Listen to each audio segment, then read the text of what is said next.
অসমীয়াৰ ওপৰত বিহাৰীৰ বৰ্বৰ আক্ৰমণ।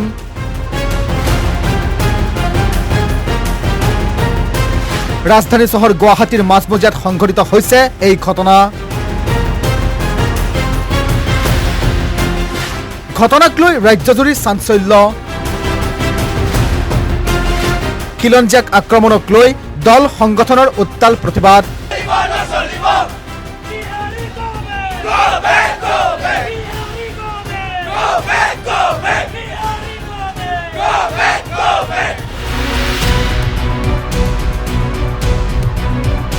দেওবাৰে দুপৰীয়া গুৱাহাটীৰ মাজমজিয়াত সংঘটিত হয় এক ভয়ংকৰ আক্ৰমণৰ ঘটনা।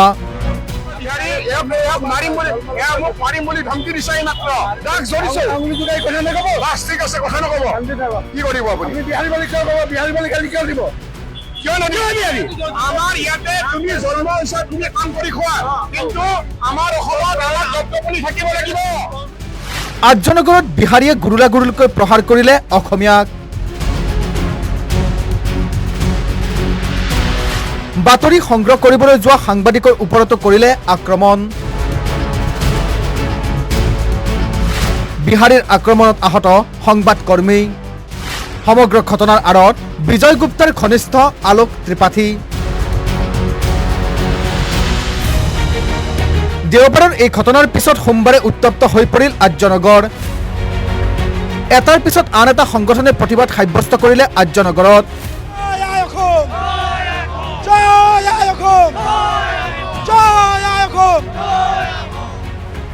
ছাত্ৰ সমাজ আৰু সংগঠনৰ প্ৰতিবাদত কঁপি উঠিল গুৱাহাটী মহানগৰ। বিহাৰী হুঁচিয়াৰ ধ্বনিৰে উত্তাল আৰ্যনগৰ।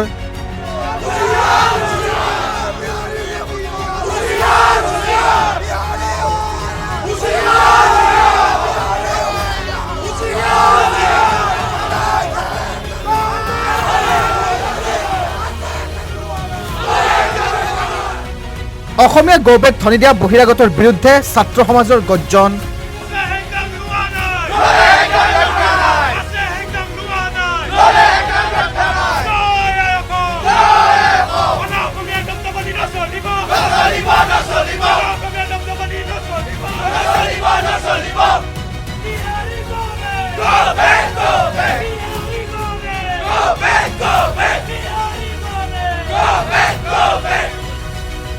আৰ্যনগৰৰ একাংশ বহিৰাগত প্ৰতিষ্ঠানত ঢকিয়াই ঢকিয়াই ধমক ছাত্ৰ সমাজৰ।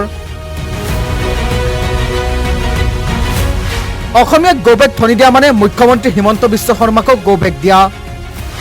অসমীয়া বুলি কোৱা মধ্য গুৱাহাটীৰ বিধায়কে আজি নিজকে অসমীয়া বুলি পৰিচয় দিয়ক। অসমীয়াক গৌবেগ ধ্বনি দিয়াসকলক জেললৈ পঠিয়াই দেখুৱাওক বিধায়ক বিজয় গুপ্তাই। আৰ্যনগৰত এই হুংকাৰ ছাত্ৰ সমাজৰ। বিজয় গুপ্তাৰ লগতে লাগি থকা কেইজনমান মানুহক কালি আমি সেই ভিডিঅ'টোত দেখিছোঁ। তেওঁলোকে খেদি যোৱাও আমি দেখিছোঁ। আমাৰ এটাই কথা, স্পষ্ট কথা, আমাক ন্যায় লাগিব। যিসকল মানুহে কালি এই অত্যাচাৰ ভুগিবলগীয়া হৈছে সেইসকলক ন্যায় দিবই লাগিব। অসম চৰকাৰলৈ আমাক এইটোৱেই অনুৰোধ। আৰ্যনগৰত প্ৰতিবাদত বহিল বীৰ লাচিত সেনা। প্ৰতিবাদস্থলীতেই বীৰ লাচিত সেনাৰ হুংকাৰ। গুৱাহাটীত চলিব বিহাৰী খেদা অভিযান। বিহাৰীক দৌৰাই দৌৰাই পিতা হ'ব। গতিকে অসমীয়া সুৰক্ষা নাই। এই অসমীয়া সুৰক্ষাৰ কাৰণে আমি ওলাই আহিছোঁ আৰু ইয়াত বিহাৰী থাকিব নোৱাৰিব। ৰাতি পিটিম মাই চেলেঞ্জ। একেধৰণে অসম জাতীয়তাবাদী যুৱ ছাত্ৰ পৰিষদেও তীব্ৰ প্ৰতিবাদ সাব্যস্ত কৰিলে আৰ্যনগৰত। আৰ্যনগৰত অসমীয়া গৌবেগ ধ্বনি দিয়া বিহাৰী বিচাৰি ঘৰে ঘৰে অভিযান চলালে অসম জাতীয়তাবাদী যুৱ ছাত্ৰ পৰিষদে। ইয়াৰ পিছত যদি অসমীয়া মুৰ্দাবাদ দিওঁতে যদি আপোনালোকে মনে মনে থাকে ইয়াৰ পৰা যাব লাগিব দেই, একদম স্পষ্ট কথা। যদি সঁচা অৰ্থত এই চৰকাৰখনৰ যদি বেছিভাগ প্ৰতিনিধিত্ব যদি খিলঞ্জীয়া মানুহৰ হয়, যদি বেছিভাগ প্ৰতিনিধি যদি অসমীয়া মানুহক প্ৰতিনিধিত্ব কৰিছে, তেতিয়াহ'লে খিলঞ্জীয়া মানুহৰ এই দুৰ্দশাৰ সময়ত অসমত থাকি অসমীয়া মানুহক মুৰ্দাবাদ দিয়াৰ সময়ত যে তেওঁলোকে প্ৰথমতে অসমীয়া হিচাপে তেওঁলোকৰ দায়িত্ব পালন কৰক। তাই অসম যুৱ পৰিষদেও আৰ্যনগৰৰ ৰাজপথ ঘেৰাও কৰি প্ৰতিবাদ সাব্যস্ত কৰিলে।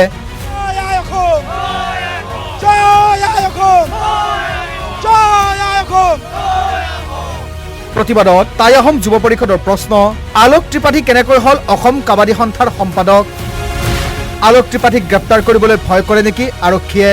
প্ৰথম কথা যে এই আলোক ত্ৰিপাঠী বুলি কোৱা ব্যক্তিজন অসমৰ কাবাডী এছ'চিয়েশ্যনৰ সম্পাদক কেনেকৈ হ'ল এই আলোক ত্ৰিপাঠী অসমৰ কি হয় তেওঁ এই আলোক ত্ৰিপাঠী অসমৰ প্ৰতি অৱদান কি আছে তেওঁ কেনেকৈ অসমৰ কাবাডী সন্থাৰ সম্পাদক হ'ব পাৰিলে প্ৰথম প্ৰশ্ন সেয়া আপোনালোকৰ নেতাসকলৰ আমাৰ যিসকল নেতা আমি নিৰ্বাচিত কৰি পঠাইছোঁ এই নেতাসকলৰ ভুলৰ বাবে আজি হৈছে কিন্তু আপোনালোকৰ ভুলৰ বাবে আলোক ত্ৰিপাঠী কিয় আপোনালোকে কাবাডী সন্থাৰ এছ'চিয়েশ্যনৰ সভাপতি পাতিলে